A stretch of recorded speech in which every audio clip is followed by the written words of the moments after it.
Terima kasih pemirsa, Anda kembali menyaksikan Kominfo Newsroom. Pemirsa, pemerintah sejak 1 tahun terakhir menerapkan penggunaan biodiesel B35.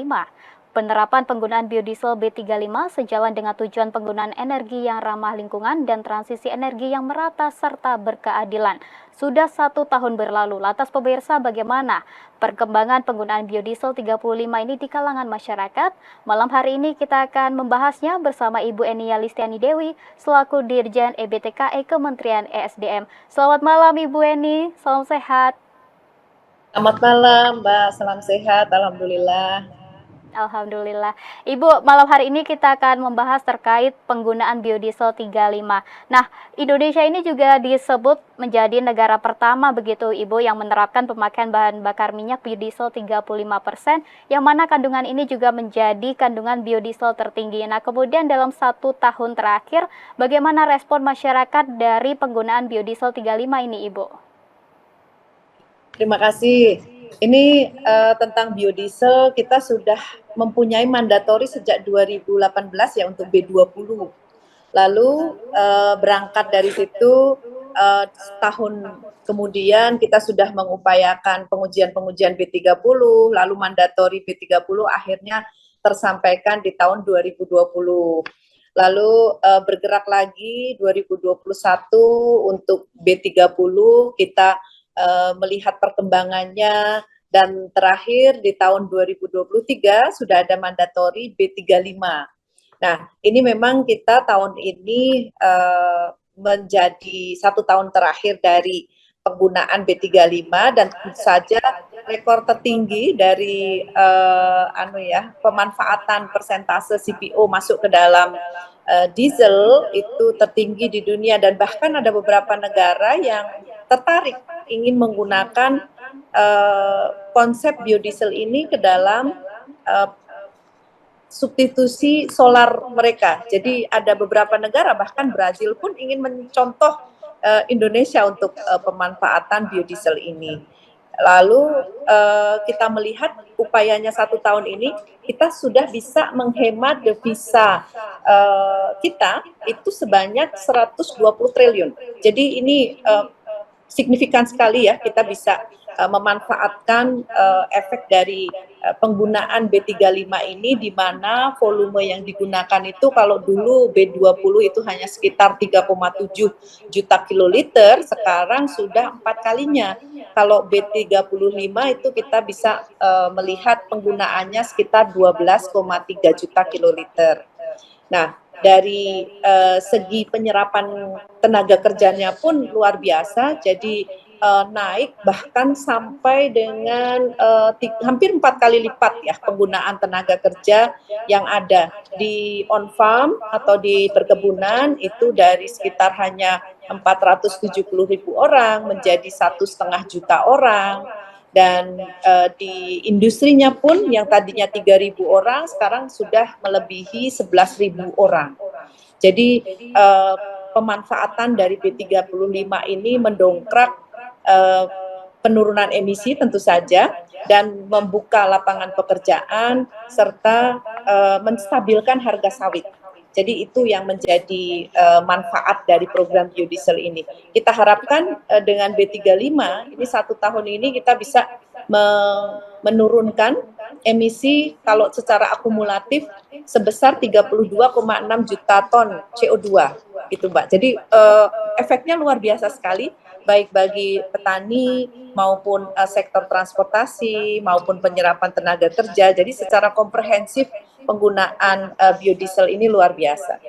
Ya, memang banyak manfaat begitu ya Ibu yang diperoleh dari penerapan biodiesel B35 ini, seperti yang tadi Ibu sampaikan, ada mendongkrak penurunan emisi, kemudian ada membuka lapangan pekerjaan yang semakin luas begitu ya Ibu.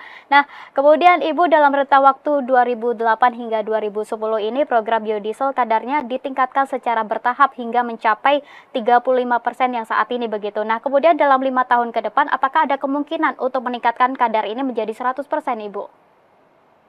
Nah, begini, seperti pengalaman kita sejak B20, B30, lalu sekarang B35, ini saat ini sudah dimulai uji ya. Jadi sejak tahun lalu kita sudah selesai untuk menguji B40. di sektor otomotif. Jadi sektor industri otomotif itu karena high speed engine, jadi kita lakukan uji terlebih dahulu. Kalau high speed engine ini sudah bisa menerima, tentu saja low speed engine lebih mudah lagi gitu. Dalam artian begini, 2023 kita sudah selesai menguji semua kendaraan di otomotif, ya, baik itu truk, baik itu mobil passenger car, baik itu mobil SUV dan lain sebagainya di semua industri otomotif sudah selesai. Tidak ada isu terhadap pemakaian B40 tersebut. Jadi sama dengan 35%. Nah, ini kita akselerasi lagi di sektor yang lain seperti industri non otomotif. Jadi non otomotif ini adalah alat pertanian. Jadi kita kan mempunyai lahan yang luas dan alat-alat pertanian ini banyak sekali menggunakan solar. Sehingga kita telaah penggunaan B40 di alat-alat pertanian. Lalu di sektor perkeretaapian. Nah, perkeretaapian juga saat ini lokomotif-lokomotif menggunakan banyak diesel ya, dan ini sedang kita uji coba untuk lokomotif menggunakan B40 dan sekaligus genset yang ada di kereta api sendiri. Kalau badan kereta api itu bergerak dari Jakarta ke Surabaya, itu ada gensetnya sama lokomotifnya. Dan ini kita uji di keduanya. Dan selain industri perkeretaapian, industri perkapalan juga kita coba. Jadi dari B40 ini uji coba di kapal-kapal itu sudah mulai dilakukan. Kita hanya melihat engine-nya di filternya ya, apakah menyumbat atau tidak. Nah, lalu bisa digunakan berapa lama, itu ujinya sedang kita lakukan. Ya, yang keempat adalah uji di pertambangan, jadi di alat berat. Alat berat yang seperti eskavator, lalu ada damkar, itu kan solarnya banyak sekali. Kalau kita melihat industri di mining sektor ya, pertambangan, itu solarnya banyak sekali. Dan ini kita upayakan B40 ini berhasil atau enggak nih di alat-alat pertambangan yang merupakan alat berat. Nah, lalu yang terakhir di sektor power plant. Jadi pembangkit listrik kita itu juga menggunakan solar, bahkan ada yang dibakar solar untuk memenuhi listrik kita, sehingga penggunaan solar ini pun ingin kita kurangi. Dan kita uji di sektor power plant ini untuk B40 tersebut. Jadi kita sedang menguji 5 sektor non-otomotif ini yang akan kita simpulkan nanti di Desember tahun ini. Tahun 2024 Desember insya Allah kita sudah bisa mengumpulkan hasil data analisa tadi, tentunya secara komprehensif ya. Nanti kita lihat persiapan-persiapan apa yang bisa dilakukan.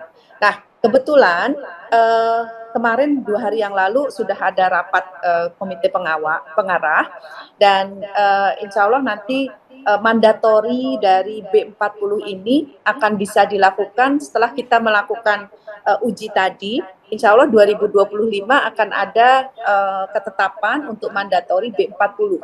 Nah, tentu saja untuk B40 ataupun nanti bertambah lagi itu perlu persiapan-persiapan yang matang. Nah, saat ini bulan Juli kita sudah diberikan keputusan oleh komite pengarah bahwa oke, nanti kalau hasilnya sudah proven di Desember berarti 2025 nanti bisa mandatori. Nah, ini yang sedang kita persiapkan dalam waktu 5 bulan ke depan. Kita melihat apa sih yang perlu kita persiapkan kalau diterapkan B40 gitu ya. Jadi mungkin nanti storage, floating storage, lalu pengumpulan biodieselnya itu ada di mana, blendingnya ada di mana, itu akan kita persiapkan terlebih dahulu karena industri-industri penyedianya pun kan bertambah nih. Kalau B35 kita sekitar 12 juta kiloliter perlunya, kalau B40 itu sekitar 13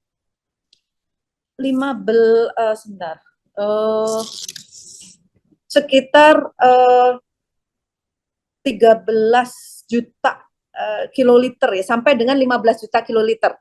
Nah, itu yang kita perlu persiapkan. Jadi persiapan dari peningkatan kapasitas industri, lalu persiapan dari logistiknya, dan berarti volumenya tambah besar ataupun tambah banyak deliverynya, untuk pengirimannya ya, dan ini perlu kita perhatikan. Kita juga melibatkan berbagai stakeholder untuk persiapan ini karena kita tidak bisa sendiri ya. Jadi berbagai unsur dari pengusaha BBM-nya, lalu untuk pengusaha dari biodieselnya gitu ya, itu harus kita persiapan karena butuh investasi dari peningkatan kapasitas tersebut.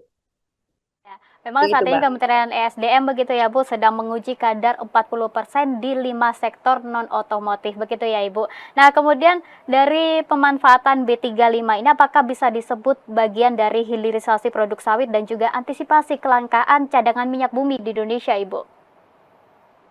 Oh, tentu saja program dari pemanfaatan CPO untuk bahan bakar ini merupakan salah satu upaya hilirisasi dari produk-produk CPO-nya sendiri ya. Dan kita inginkan program biodiesel ini menstabilkan harga sawit. Jadi petani pun tidak dirugikan, mempunyai harga yang stabil sehingga pendapatannya juga bisa stabil. Ini yang kita inginkan. Dan tentu saja dari unsur efek dari pemanfaatan biodiesel ini ada bantuan-bantuan untuk para petani, dan itu sudah dinaikkan ya untuk bantuan penyegaran sawit, untuk peremajaan sawit, lalu untuk kegiatan-kegiatan lain yang melihat hilirisasi turunan dari produk sawit juga. Jadi efeknya kemana-mana untuk mendukung perekonomian di tanah air kita. Baik, terakhir Ibu Eni, apakah biodiesel 35 ini bisa memenuhi standar yang diinginkan begitu oleh pengguna otomotif yang mengacu pada standar Euro 4 Ibu? Ya, terima kasih. Ini mengenai standar nih, mengenai standar itu, kalau kita bicara B20, 30, 35, nantinya 40, ataupun ke depan lebih besar lagi, itu standarnya harus disesuaikan. Jadi standar untuk B100-nya itu kita tingkatkan ya, kita tingkatkan untuk memenuhi kualitas yang lebih baik lagi. Dan sekaligus dari situ solarnya, B0-nya pun harus ditingkatkan. Jadi kandungan sulfur yang ada di dalam solar itu pun harus diturunkan.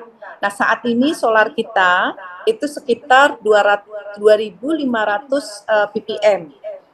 Nah, yang ditargetkan di Euro 4 itu di bawah 50 ppm. Nah, ini tentu saja gapnya besar sekali ya.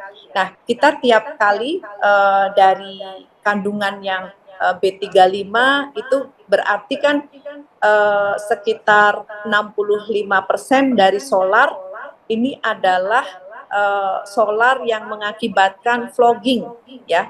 Nah, solar yang mengakibatkan flogging di dalam sumbatan-sumbatan di dalam engine itu disebabkan oleh kandungan sulfur juga dan lain-lain gitu, kandungan bawaannya banyak sekali. Nah, ini kalau mengikuti standar yang lebih tinggi Euro 4 maupun Euro 5, Euro 6 itu akan sangat nantinya memudahkan engine ini beradaptasi. Kalau standar dari CPO-nya sendiri, B100-nya sendiri itu sudah kita optimalkan di standar yang dikeluarkan nantinya oleh Kementerian SDM. Jadi setelah uji di Desember nanti kita akan menetapkan standar yang perlu ditetapkan untuk jenis B40. Sekaligus B100-nya juga harus ditingkatkan standarnya. Ini masih mengacu, jadi B40 itu masih mengacu kepada kondisi solar yang ada sekarang. Solar yang ada sekarang pun masih belum ada isu-isu yang terkait dengan penyumbatan dan lain sebagainya.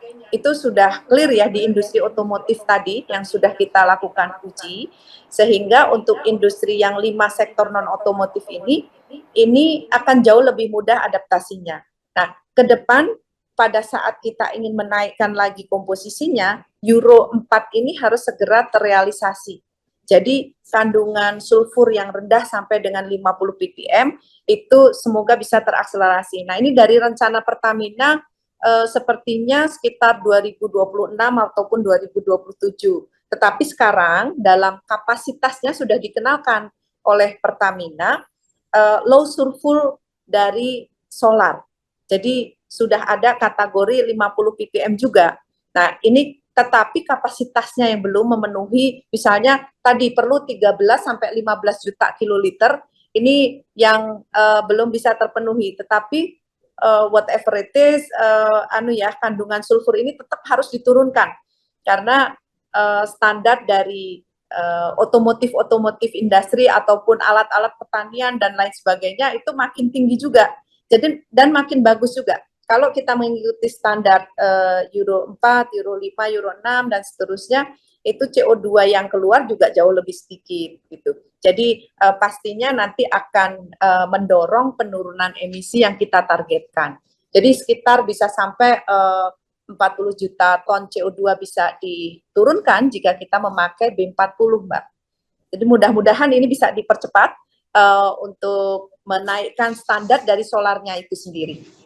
Ya, intinya dari penggunaan biodiesel 35 maupun biodiesel 40 yang saat ini sedang diuji begitu ya Bu, bisa menekan emisi karbon yang ada di Indonesia. Baik, terima kasih Ibu Enia Listiani Dewi selaku Dirjen EBTKE Kementerian SDM. Terima kasih Ibu sudah memberikan informasi di Dialog Kominfo Newsroom. Selamat melanjutkan aktivitas. Salam sehat selalu Ibu. Terima kasih. Salam sehat. Dan pemirsa, kami akan segera kembali dengan informasi lainnya. Tetaplah di Kominfo Newsroom.